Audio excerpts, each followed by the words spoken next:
welcome back. I just realised that if I've counted correctly, I've got 50 books on my TBR. It's been a while since I did a complete TBR run through, so I'm just going to show you what's on my shelves. And if you see anything that you particularly like or particularly dislike or have feelings about in any way on there, or if you see something that thinks, oh, if you like that, then you'll like this, please do comment down below. And yeah. Okay, so Cecilia Ahern, A Place Called Here. Cecilia Ahern writes magical realism litfic. I think this might be a Cinderella-y one, I'm not really sure. The Scarlet Alchemist by Kylie Lee Baker. This is a you can't have good without also having evil. Kingdom of Souls by Rena Barron. This is a bone magic book. I don't know why I haven't got to it. Mark Billingham. This is, I think, the newest one on the list. It's a serial killer book. The Third Gilmore Girl by Kelly Bishop, who plays Emily Gilmore in The Gilmore Girls. Then I've got 4 books from the Lost Fleet series by Jack Campbell. This is a 6-book, I think it's 6, it might be 7, MLSF. Pub and Folk by Liza Chan, which is a mythology-based fantasy. To Gaze Upon Wicked Gods by Molly X. Chang, which is a high fantasy, traditional high fantasy, I believe. Violet Maid of Thorns by Gina Chen, same. Alice Clare, City of Pearl. This is a historical mystery. Bill Clinton and James Patterson, The President's Daughter. This is a bit like 24, if written by Bill Clinton, and it's a book. Q by Christina Delcher. This is a post-apocalyptic sci-fi. The Gargoyle by Andrew Davidson. I think this is a fantasy about, or possibly an urban fantasy about a gargoyle. The Huntress of the Sea by Sarah Driver. This is a mermaid book. Until We Shatter by Kate Dillon. I don't remember what that is. Godly Heathens by H.E. Edgman. Again, I think it's high fantasy. Bernardine Evaristo, Girl, Woman, Other is feminist literary fic, I believe. Antonia Fraser, A Splash of Red. Now, I got Antonia Fraser and Antonia Forrest confused when I talked about her recently, but this is contemporary mystery, but it's also quite old. It was published in 1981. I Am a Great Beast of Prey. This is a fantasy about magical animals. Joanna Harris, that's The Holy Fools, that's a historical mystery.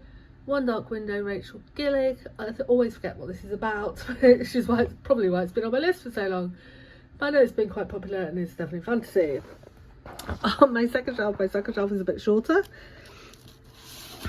I got Threads That Bind, which is, I believe, a fashion-based fantasy.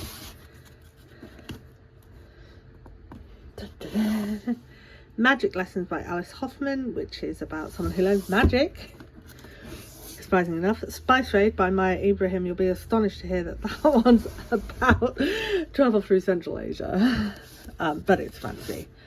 S.J. Jones, Guardians of the Dawn Jara. I don't really know much about that. It's some kind of fantasy, mythology based, I think. Stephen King's The Shining, classic horror. Dean Koontz The Mask. Again, it's quite old horror, but less classic. Zoe Marriott, The Hand, the Eye and the Heart. I think that's mythology based. Rebecca Mix, The Ones We Burn is feminist fantasy. The Soul of an Octopus, Simon Montgomery, that's non-fiction about octopuses. Alice Peters, The Holy Faith. This is historical crime set in a monastery. The Shipping News by E. Ann Prokes. This is a present, it's litfic, I don't remember much about it. Ava Reid, A Study in Drowning, super popular fantasy I just haven't got to yet. Rebecca Ross, Divine Rivals, again, same, super popular fantasy, and this one's set in a newspaper, I believe. Dreams Library Life by Rebecca Ross, same.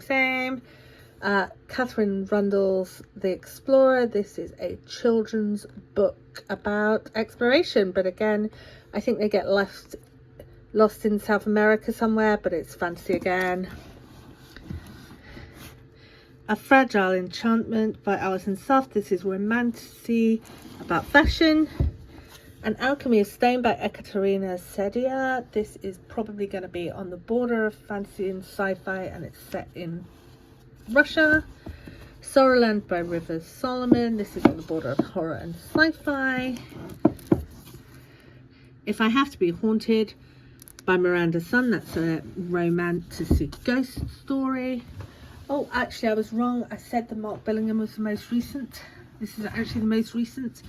Amy Tan, The 100 Secret Senses. It's feminist lit fic.